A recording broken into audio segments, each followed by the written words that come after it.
형님은 퇴직금으로 편히 살잖아. 나는 죽어라 일해서 돈 벌고. 안녕하세요, 여러분. 저는 60살 박선영이라고 합니다. 30년 동안 초등학교에서 아이들을 가르치다 정년 퇴직한 평범한 전직 교사예요.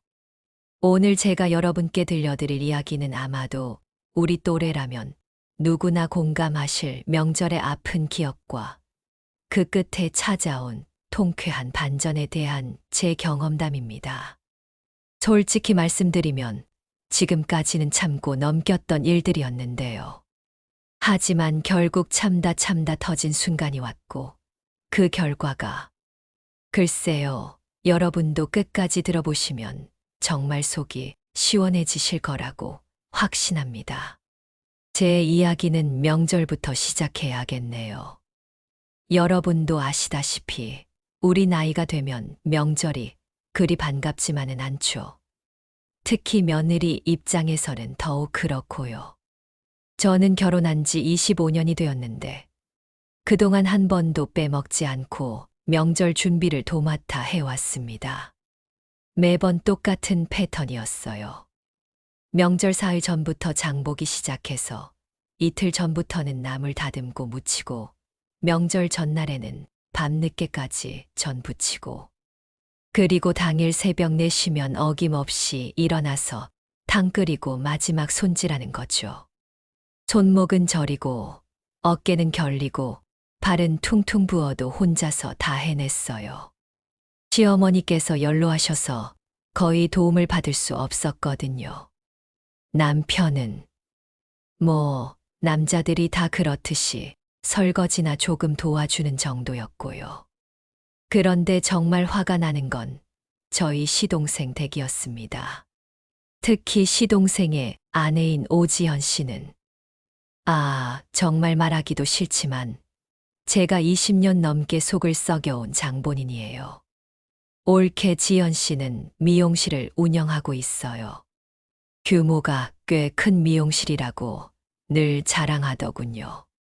그런데 이 사람이 명절에 오는 시간을 보세요. 다른 가족들은 아침 9시쯤 도착해서라도 마지막 준비를 도우려고 하는데 지연 씨는 매번 10시, 11시에야 나타나는 거예요. 그것도 정말 깨끗하게 빈손으로 말이에요. 다른 사람들은 과일이라도 하나씩 들고 오는데 이 사람은 정말 손바닥만 한 것도 안 들고 오더라고요. 그리고는 제가 새벽부터 준비한 상차림을 보고 아이고, 형님 이렇게 잘 차려놓으셨네. 하면서 앉는 거예요. 더 가관인 건 식사하면서 하는 이야기들이었어요. 항상 자기 미용실 자랑이 첫 번째더라고요. 우리 미용실 이번 달 매출이 어마어마했어. 손님들이 너무 많아서 예약받기도 힘들어. 요즘 펌 한 번에 20만 원씩 받는데 그래도 줄 서서 와. 이런 식으로 끊임없이 떠들어대는 거예요. 처음에는 그냥 사업이 잘 돼서 기분이 좋구나 싶었어요. 하지만 시간이 지나면서 그 말들 속에 숨은 뜻을 알게 됐죠. 저를 은근히 깎아내리려는 의도가 숨어 있다는 걸 말이에요. 특히 작년 추석 때는 정말 도를 넘었어요. 친척들이 다 모인 자리에서 대놓고 이런 말을 하더라고요. 제가 처음에 말씀드린 그 말이에요. 퇴직금으로 편히 산다느니, 자기는 죽어라 일해서 돈 번다느니. 그 순간 식탁이 조용해졌어요. 모든 사람들이 민망해하는 분위기였죠. 저도 너무 당황해서 그냥 웃어넘겼는데 속으로는 정말 화가 치밀어 오르더라고요. 여러분, 상상해 보세요. 30년 동안 교단에서 남의 자식들 가르치면서 얼마나 힘들게 살았는데 그걸 단순히 편한 공무원 생활 정도로 치부하다니요. 더군다나 퇴직 후에도 동네 아이들 공부 봐주고 복지관에서 봉사활동도 하면서 바쁘게 사는데 놀고 먹는다는 식으로 말하다니요. 그날 밤 정말 잠을 못 잤어요. 내가 뭘 잘못했나? 정말 아무것도 안 하고 편하게만 살았나? 하며 제 인생을 돌아봤어요. 그런데 생각해보니 억울하더라고요.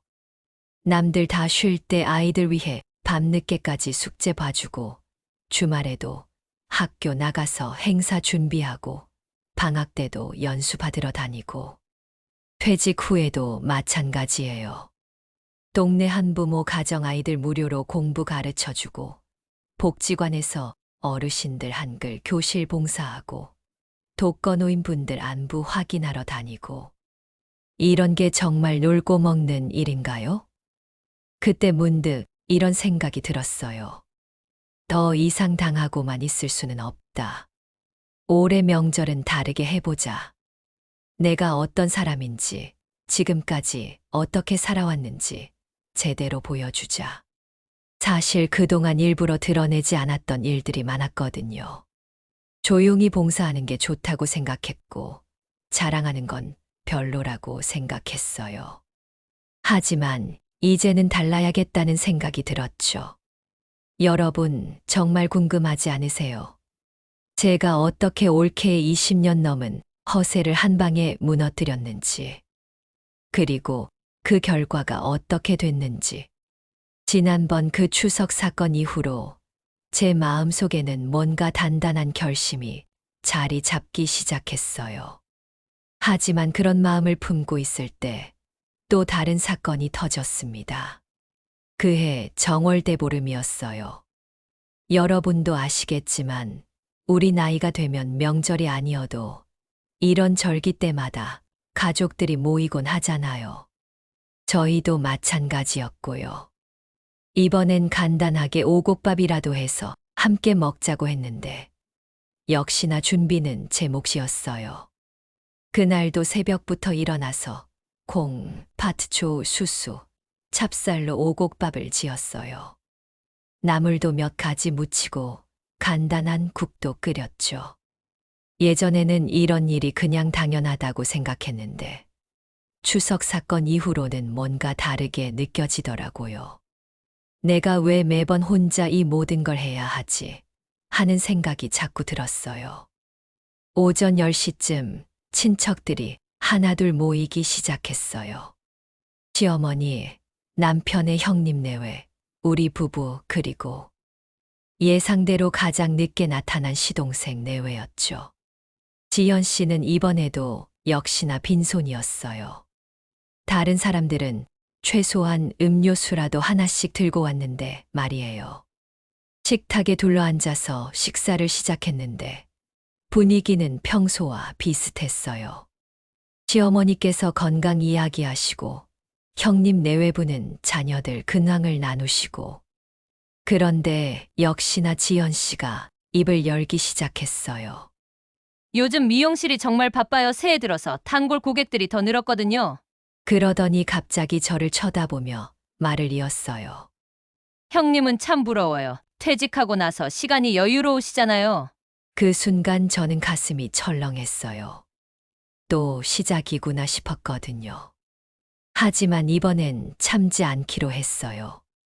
시간이 여유롭다기보다는 하고 싶은 일들을 할 수 있어서 좋더라고요. 요즘 복지관에서 봉사도 하고 동네 아이들 공부도 가르쳐 주고 있어요. 그런데 지연 씨의 반응이 정말 가관이었어요. 코웃음을 치면서 아, 그런 일들 말씀이시군요. 그것도 좋죠. 시간 많을 때 할 수 있는 일이니까요. 그리고는 친척들을 돌아보며 이렇게 말하더라고요. 저희는 정말 바빠서 그런 여유가 없어요. 미용실 운영하려면 365일 정신없거든요. 직원들 월급도 줘야 하고 임대료도 내야 하고. 형님은 정말 편하시겠어요? 여러분, 이 말을 들어보세요. 편하다는 표현을 또 쓰는 거예요. 마치 제가 아무런 걱정 없이 그냥 놀고 있다는 식으로 말이에요. 그 순간 혈압이 올라오는 게 느껴졌어요. 형님이 중재하려고 지연아, 선영이도 나름대로 바쁘게 사는 것 같은데 하고 말씀하셨지만 지연 씨는 멈추지 않았어요. 물론 바쁘시겠죠. 하지만 생활비 걱정은 없으시잖아요. 퇴직금에 연금까지 우리는 매달 벌어야 먹고 사는데 말이에요. 그때 정말 참을 수 없었어요. 30년 동안 성실하게 일해서 받은 퇴직금과 연금을 마치 불로소득인 것처럼 말하다니요. 더군다나 제가 지금 하고 있는 봉사활동들을 단순히 시간 많을 때 하는 일 정도로 폄하하다니요. 지현 씨, 그렇게 말씀하시니까 좀 서운하네요. 제가 조심스럽게 말을 꺼냈어요. 제가 퇴직금을 받은 건 30년 동안 성실히 일했기 때문이고, 연금도 매달 보험료 내면서 준비한 거거든요. 그리고 지금 하는 봉사활동도. 그런데 지연 씨가 제 말을 끊으며 이렇게 말하더라고요. 아, 그런 뜻이 아니었어요. 그냥 안정적이시다는 뜻이었어요. 겉으로는 사과하는 척했지만 그 표정과 말투에는 전혀 미안함이 없었어요. 그날 오후 친척들이 돌아간 후에 저는 정말 많은 생각을 했어요. 왜 지연 씨는 매번 저를 이런 식으로 무시할까? 무엇이 그녀를 그렇게 만드는 걸까?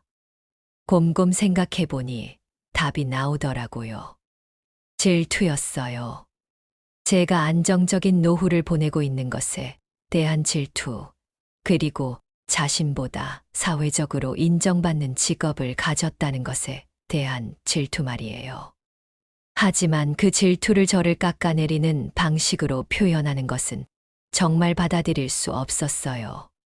그날 밤 저는 남편에게 털어놓았어요. 여보, 지연 씨가 자꾸 저한테 그런 식으로 말하는데 정말 기분이 안 좋아. 그런데 남편의 반응은 그냥 넘어가. 가족인데 뭘 그렇게 따지고 들어? 이런 식이더라고요. 남편도 이해해주지 않으니까 더 속상했어요. 혼자서 끙끙 앓다가 문득 이런 생각이 들었어요. 내가 지금까지 너무 조용히 살아왔나? 내가 하고 있는 일들, 내가 살아온 삶을 사람들이 제대로 모르는 것 같은데. 사실 저는 원래 자랑을 별로 안 하는 성격이에요. 교사 시절에도 제자들이 좋은 성과를 내면 아이들 칭찬만 하지, 제 공로라고 내세우지 않았거든요. 퇴직 후에도 마찬가지였고요. 봉사활동을 해도 조용히 하고 도움이 필요한 사람들을 도와줘도 소문내지 않았어요. 하지만 그런 겸손함이 오히려 독이 되고 있다는 생각이 들었어요. 지연 씨 같은 사람들은 제가 조용히 있는 것을 약점으로 보고 더 함부로 대하는 것 같았거든요. 이제는 바뀌어야겠다. 내가 어떤 사람인지, 어떻게 살고 있는지 제대로 보여줘야겠다. 그런 결심이 점점 단단해졌어요. 특히 다가오는 추석이 좋은 기회가 될 것 같았어요. 하지만 어떻게 해야 할지는 아직 구체적으로 생각하지 못했어요. 단지 이번만큼은 당하고만 있지 않겠다는 마음만 확고했죠. 그리고 그 기회는 생각보다 빨리 찾아왔습니다. 드디어 그해 추석이 다가왔어요. 여러분, 우리 나이가 되면 명절이 다가올 때마다 마음이 복잡하시죠. 기쁘기도 하고 부담스럽기도 하고. 저는 이번 추석만큼은 정말 다른 마음이었어요. 드디어 제 계획을 실행해 옮길 때가 온 거거든요. 추석 일주일 전부터 저는 평소와 다르게 행동하기 시작했어요. 보통이면 벌써 장보기 계획을 세우고 어떤 음식을 할지 메뉴를 짜고 있을 시기였는데 이번에는 아무것도 준비하지 않았어요. 남편이 여보, 추석 준비 안 해? 하고 물어봐도 그냥 응, 생각 중이야 하고 대답만 했죠. 사실 속으로는 치밀하게 다른 계획을 세우고 있었어요. 우선 지역에서 가장 유명한 한정식 집에 예약부터 했어요. 평소에는 비싸다고 생각해서 특별한 날에만 가는 그런 곳이었는데 이번만큼은 과감하게 결정했죠. 그리고 제가 그동안 해온 봉사활동들을 정리해봤어요. 솔직히 말하면 저는 퇴직 후에 정말 바쁘게 살고 있었거든요. 매주 화요일과 목요일에는 복지관에서 어르신들 한글교실 봉사를 하고 토요일 오전에는 한부모 가정 아이들 무료 학습 지도를 했어요.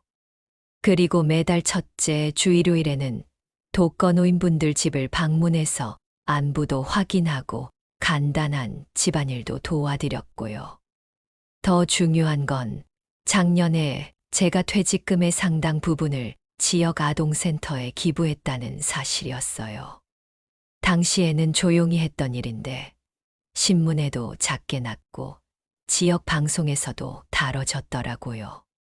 저는 그런 걸 별로 좋아하지 않아서 인터뷰도 사양했었는데 이제 생각해보니 그런 겸손함이 오히려 지연 씨 같은 사람들에게는 만만하게 보였던 것 같아요. 추석 당일 아침 저는 일부러 평소보다 늦게 일어났어요. 보통이면 새벽 4시에 일어나서 분주하게 준비를 시작하는데 이날은 7시가 되어서야 일어났어요. 남편이 깜짝 놀라더라고요. 여보, 괜찮아? 오늘 추석인데 준비 안 해? 저는 태연하게 대답했어요. 응, 오늘은 다르게 해볼 거야. 그리고는 정말 간단하게만 준비했어요. 과일 몇 가지 깎아서 내놓고 김치랑 밑반찬 몇 개 접시에 덜어놓은 게 전부였어요. 9시쯤 되어서 친척들이 하나둘 도착하기 시작했어요. 시어머니부터 오셨는데 평소와 다른 상차림을 보시고 조금 당황하시는 것 같더라고요. 선영아, 오늘 몸이 안 좋니? 하고 걱정해 주셨어요. 아니에요, 어머님. 오늘은 특별한 계획이 있어요. 저는 웃으면서 대답했어요. 형님 내외분도 오시고 마지막으로 예상대로 지연 씨 부부가 가장 늦게 도착했죠. 지연 씨는 평소보다 더 당황스러워 하더라고요. 항상 보던 풍성한 상차림 대신 정말 간소한 음식들만 놓여 있으니까요. 형님, 오늘 무슨 일 있으세요? 추석인데 이렇게 간단하게? 바로 그때였어요. 제가 기다리던 순간이 온 거죠. 아, 맞다. 사실 오늘 특별히 준비한 게 있어. 저는 미소를 지으며 말했어요. 다 같이 좋은 곳에서 제대로 먹자고 예약했어. 따라와. 순간 모든 사람들이 저를 쳐다봤어요. 평소에 조용하던 제가 이렇게 적극적으로 나서는 모습이 낯설었을 거예요. 지연 씨는 특히 당황스러워하면서 어디로 가는 거예요? 하고 물었어요.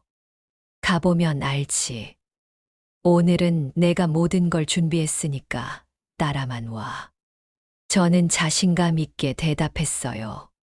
사실 속으로는 심장이 쿵쿵 뛰고 있었지만 겉으로는 최대한 침착하게 행동했어요. 차를 타고 향한 곳은 저희 지역에서 가장 유명한 산채정이라는 한정식집이었어요. 평소 같으면 부담스러워서 엄두도 못 낼 곳이었는데 이번만큼은 과감하게 선택했죠. 1인당 5만 원이 넘는 곳이었거든요. 식당에 도착하자 친척들이 웅성거렸어요. 와, 여기 정말 비싼 곳 아니야? 선영아, 괜찮겠어? 하면서요. 지연 씨도 조금 어색해하는 표정이었어요. 아마 자기가 평소에 저를 얕봤던 게 미안했나 봐요. 우리가 룸에 앉아서 음식이 나오기를 기다리는데 갑자기 식당 문이 열리면서 한 분이 들어오셨어요.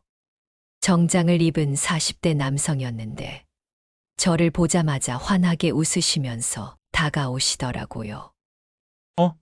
박선영 선생님 아니세요? 그분이 큰 소리로 말씀하신 바람에 룸 안이 조용해졌어요. 지난번 봉사활동 기사 정말 감동적이었습니다. 저 지역신문 기자 김성호라고 합니다. 바로 그 순간이었어요. 친척들의 표정이 180도 바뀌는 걸 볼 수 있었어요.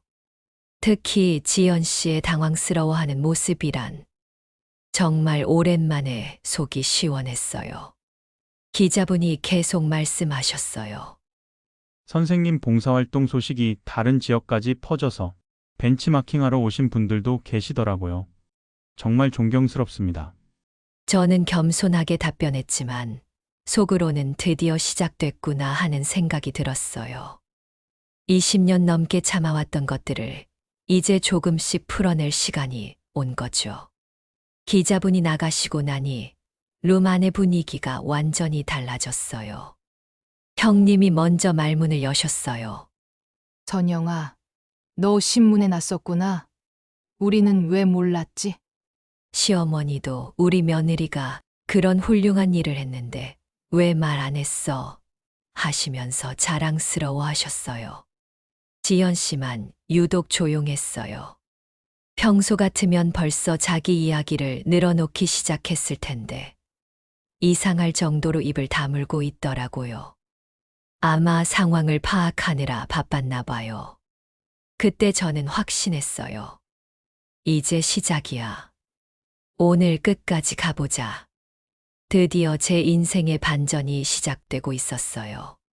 기자분이 나가신 후 룸 안의 분위기는 정말 180도 달라졌어요. 하지만 지연 씨는 그 상황을 그냥 넘길 사람이 아니었죠. 여러분도 아시다시피 자존심이 강한 사람일수록 체면이 구겨지면 더 악착같이 빠져나가려고 하잖아요. 지연 씨가 억지로 웃음을 지으며 말을 꺼냈어요. 아, 형님도 그런 일 하셨구나. 요즘 은퇴하신 분들이 다 그런 봉사활동 하시더라고요. 그러더니 슬쩍 친척들을 둘러보며 이어서 말하더라고요. 뭐, 그런 건 시간 많으실 때나 할 수 있는 일이죠. 저런 건 솔직히 보여주기 식인 경우가 많아서. 그 순간 저는 정말 화가 치밀어 올랐어요. 보여주기식이라고요?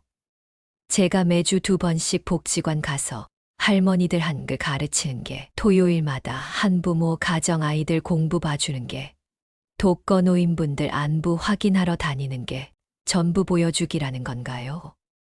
하지만 저는 참았어요.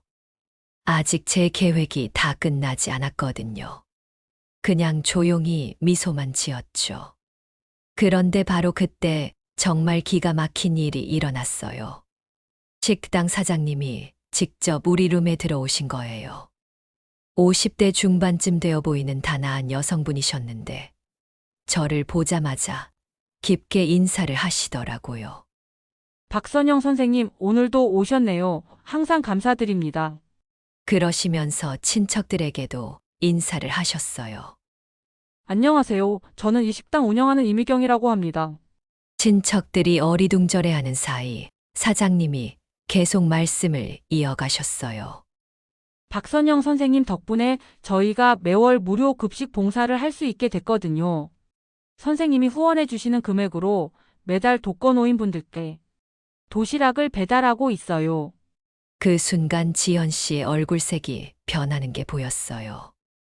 방금 전까지 보여주기식이라고 비아냥거렸는데 실제로는 제가 돈까지 후원하고 있다는 사실을 알게 된 거죠. 사장님은 거기서 멈추지 않으셨어요. 선생님이 작년에 퇴직금으로 큰 후원을 해주셔서 정말 많은 어르신들이 도움을 받고 계세요. 이런 분이 계셔서 우리 지역이 더 따뜻해지는 것 같아요. 저는 겸손하게 아니에요. 별로 한 것도 없는데 너무 과하게 말씀하시네요. 하고 답했지만 속으로는 정말 시원했어요. 드디어 제가 그동안 조용히 해온 일들이 사람들 앞에서 밝혀지고 있었으니까요. 형님이 놀라시면서 선영아, 너 퇴직금으로 기부까지 했다고 왜 가족들한테는 말 안 했어? 하고 물으셨어요. 저는 별일 아닌데 굳이 말할 필요가 있나 싶어서요. 하고 대답했죠. 시어머니도 감동하신 표정으로 우리 며느리가 이런 일을 하고 있었구나. 정말 자랑스럽다. 하고 말씀하셨어요. 평소 같으면 이런 칭찬에 쑥스러워했을 텐데 이날은 달랐어요. 당당하게 받아들일 수 있었거든요. 그런데 지연 씨가 또 입을 열었어요. 정말 끝까지 못 참는 성격이더라고요. 그런데 사장님, 그런 후원 같은 건 세금 공제도 받고 하니까 실제로는 뭔가 제가 세금 혜택 때문에 기부했다는 식으로 말하려는 것 같았어요. 그때 사장님이 단호하게 말씀하셨어요. 아니에요. 이분 덕분에 저희 무료 급식 봉사가 유지되고 있습니다. 매달 정기 후원도 해주시고 직접 봉사활동도 나오세요. 모르는 분이 오히려 이상한데요. 그 순간 룸 안이 정말 조용해졌어요. 친척들의 시선이 모두 지연 씨에게 집중됐거든요. 방금까지 저를 비아냥거렸던 지연 씨가 오히려 무식한 사람처럼 보이게 된 거죠. 지연 씨의 얼굴이 빨갛게 달아올랐어요. 아마 이런 상황이 처음이었을 거예요. 평소에는 항상 자기가 우위에 서서 다른 사람들을 내려다보며 살았는데 이번엔 완전히 역전된 거니까요.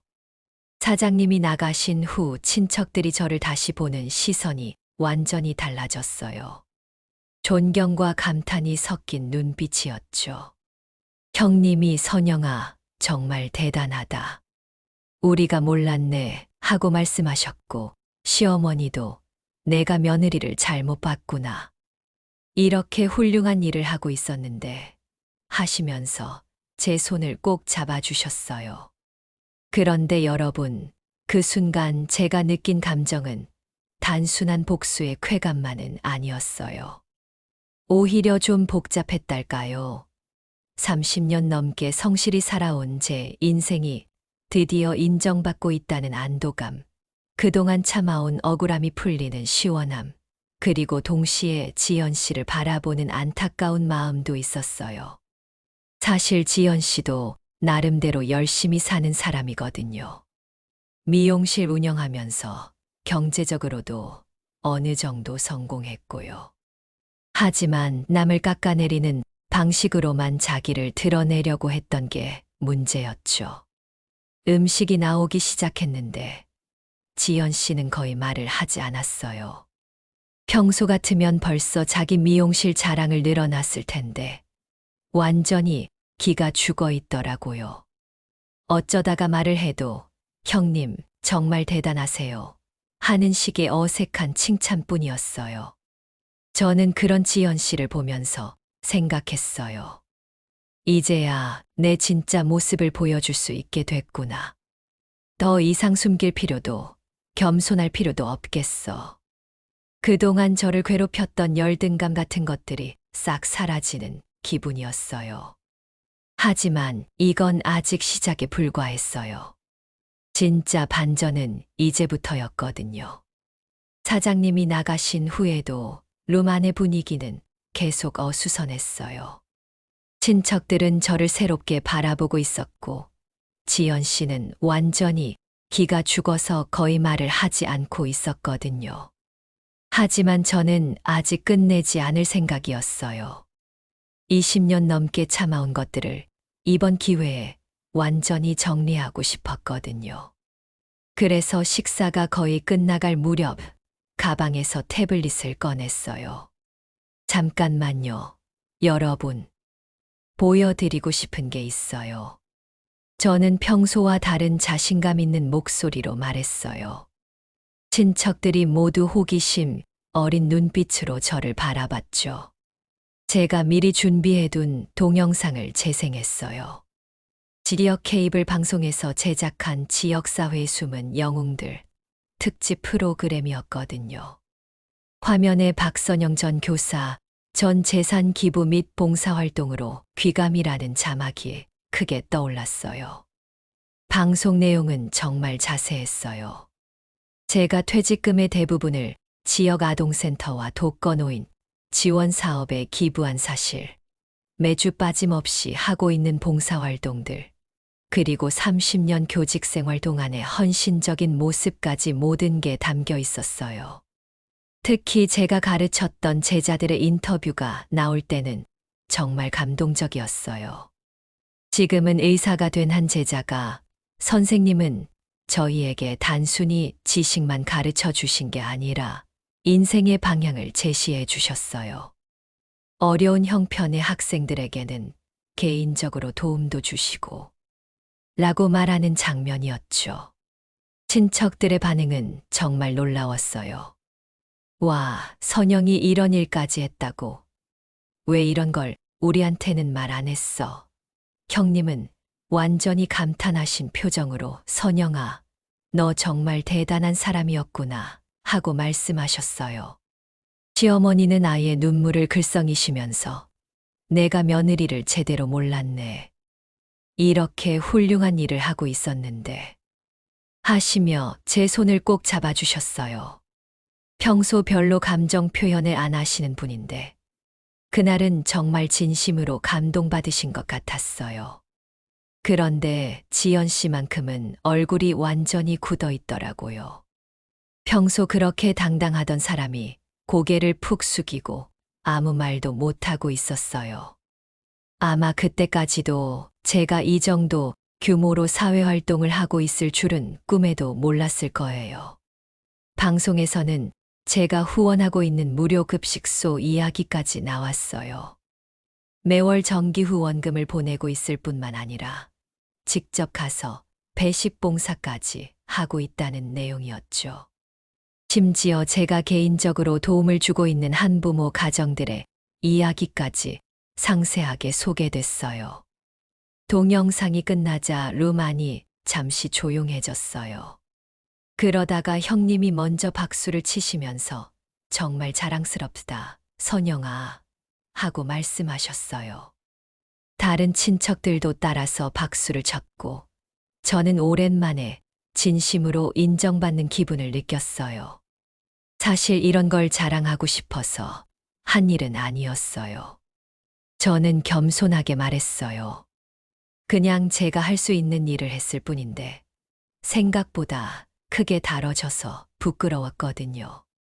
그때 지연 씨가 정말 작은 목소리로 말했어요.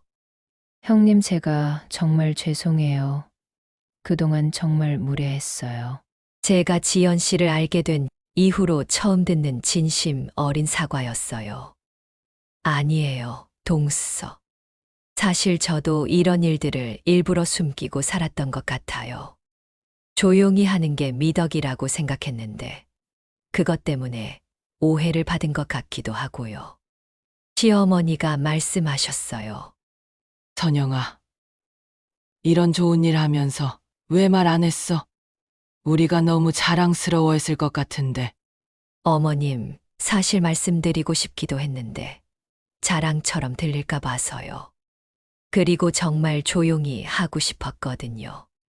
형님이 고개를 끄덕이시며 그래, 그런 마음 이해해. 하지만 이제는 당당하게 해도 될 것 같다. 정말 존경스러운 일이야. 하고 말씀해 주셨어요. 그날 이후로 우리 가족의 분위기는 완전히 달라졌어요. 지연 씨는 더 이상 자기 미용실 자랑을 하지 않았고 오히려 제 봉사활동에 관심을 보이며 저도 뭔가 도움이 될 일이 없을까요? 라고 물어보기까지 했어요. 다음 명절부터는 지연 씨가 먼저 연락해서 준비를 도와주겠다고 하더라고요. 그리고 정말로 일찍 와서 함께 음식도 준비하고 예전과 달리 정성스럽게 만든 음식도 가져왔어요. 친척들도 저를 보는 시선이 완전히 달라졌어요. 존경과 자랑스러움이 담긴 눈빛이었죠. 특히 시어머니는 주변 분들에게 우리 며느리가 이런 훌륭한 일을 하고 있다며 자랑을 하시기도 하셨어요. 여러분, 저는 이 경험을 통해 정말 많은 걸 깨달았어요. 겸손한 것과 자신을 숨기는 것은 다르다는 걸 알게 됐죠. 저는 그동안 겸손하다고 생각했는데 사실은 제가 하고 있는 좋은 일들을 너무 숨기고 살았던 것 같아요. 그리고 나이가 들어서도 당당할 권리가 있다는 것도 깨달았어요. 우리가 살아온 인생도 지금 하고 있는 일들도 충분히 가치 있고 자랑스러운 것들이거든요. 그런 것들을 당당하게 보여줘도 되는 거예요. 무엇보다 진짜 승리는 남을 무너뜨리는 게 아니라 자신의 진가를 보여주는 것이라는 걸 알게 됐어요. 저는 지연 씨를 망신 주려고 한 게 아니라 그저 제가 어떤 사람인지 보여주고 싶었을 뿐이었거든요. 이제는 더 이상 위축되지 않아요. 제가 하고 있는 일들을 당당하게 말할 수 있게 됐고, 가족들과의 관계도 훨씬 좋아졌어요. 진실은 언제나 이기는 법이니까요. 그 추석 이후로 몇 달이 지났어요. 저는 평소와 다름없이 봉사활동을 계속했고, 가족들과의 관계도 훨씬 좋아졌죠. 하지만 동서에게는 예상하지 못했던 일들이 일어나기 시작했어요. 처음에는 작은 변화였어요. 지연 씨가 운영하는 미용실에 오는 단골 손님들 사이에서 소문이 돌기 시작한 거죠. 우리 지역이 작다 보니까 그날 한정식 집에 있던 다른 손님들 중에 지연 씨의 미용실을 다니는 분들이 있었나 봐요. 사장님, 그날 식당에서 보니 형님이 그렇게 훌륭한 일을 하고 계시던데 평소에 왜 그런 말씀을 하셨어요? 이런 식의 이야기들이 돌기 시작했다고 하더라고요. 지연 씨가 그동안 저를 어떻게 말해왔는지 사람들이 알게 된 거죠. 저는 사실 그런 일까지는 예상하지 못했어요. 그냥 가족 내에서 제 입지만 바로잡으면 된다고 생각했거든요. 하지만 세상이 생각보다 좁더라고요. 특히 우리 같은 소도시에서는 소문이 정말 빨리 퍼지잖아요. 몇 달 후에 시동생을 통해 들은 이야기인데 지연 씨의 미용실 손님들이 점점 줄어들고 있다는 거예요. 사장님이 평소에 형님한테 그렇게 모질게 굴었다면서요? 아무리 그래도 그런 훌륭한 분한테 그렇게 하면 안 되죠. 이런 이야기들이 돌면서 사람들이 발걸음을 끊기 시작한 거죠. 처음에는 저도 좀 미안한 마음이 들었어요. 아무리 그래도 생계와 직결된 문제인데 제가 너무 과하게 한 건 아닌가 하는 생각이 들었거든요. 하지만 시간이 지나면서 생각이 달라졌어요. 지연 씨는 결국 1년을 버티지 못하고 미용실 문을 닫았어요. 시동생이 저희 집에 와서 형님, 형수님, 지연이가 너무 힘들어해요. 좀 도와주세요라고 부탁하기도 했지만 저는 단호했어요. 지연 씨가 지금까지 나한테 어떻게 했는지 다 알잖아요. 나는 아무 잘못한 것 없어. 단지 내가 어떤 사람인지 보여준 것뿐이야. 지연 씨가 그동안 사람들한테 나를 어떻게 말하고 다녔는지 그 결과를 지금 받고 있는 거지. 사실 그 말을 할 때 제 마음도 편하지만은 않았어요. 하지만 20년 넘게 참아온 것들을 생각하면 이 정도는 당연한 결과라는 생각이 들었거든요. 마지막으로 지연 씨가 미용실 간판을 내리던 날, 우연히 그 앞을 지나게 됐어요. 텅 빈 가게 안에서 혼자 정리하고 있는 지연 씨의 모습이 보였죠. 그 모습을 보니 복잡한 감정이 들더라고요. 지연 씨가 저를 보고 밖으로 나왔어요. 그리고는 정말 진심으로 고개를 숙이며 말했어요. 형님, 정말 죄송해요. 제가 그동안 정말 잘못했어요. 허세로는 아무것도 남지 않는다는 걸 이제야 깨달았어요. 그 순간 저는 복잡한 마음이 들었어요. 승리의 쾌감보다는 오히려 안타까운 마음이 더 컸거든요. 지연 씨, 이제라도 깨달았으면 됐어요. 다시 시작하면 되죠. 사람은 언제든지 변할 수 있어요. 그 후로 지연 씨는 정말 많이 달라졌어요. 허세 부리던 예전 모습은 완전히 사라지고 훨씬 겸손해졌죠. 새로운 일을 찾아서 열심히 하고 있다고 들었어요. 물론 예전만큼 화려한 생활은 못하지만 진실한 모습으로 살아가고 있더라고요. 반면에 저는 어떨까요? 그 일 이후로 더 당당하게 살게 됐어요.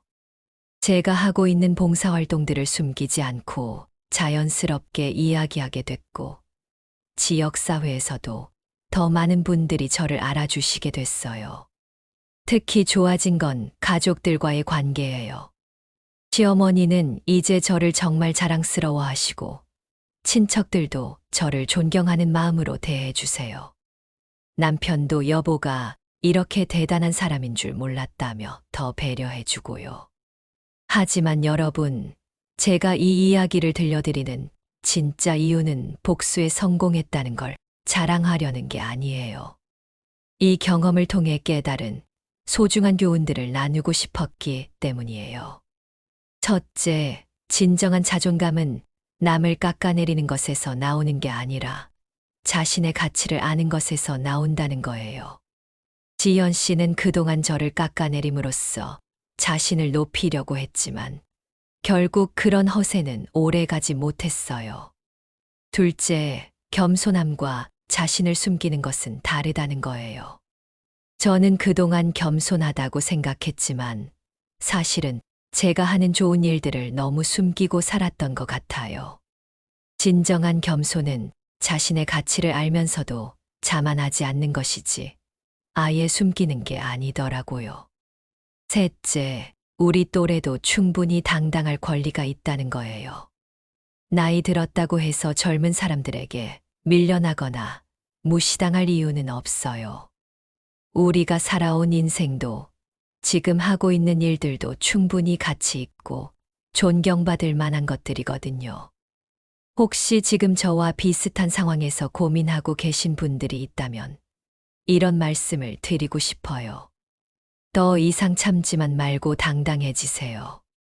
여러분이 살아온 삶도 지금 하고 계신 일들도 충분히 자랑스러운 것들이에요. 남들이 무시한다고 해서 자신을 낮출 필요 없어요.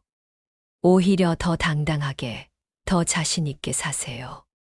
진실은 언젠가 반드시 드러나게 되어 있고 성실하게 살아온 사람들이 결국 인정받게 되어 있어요.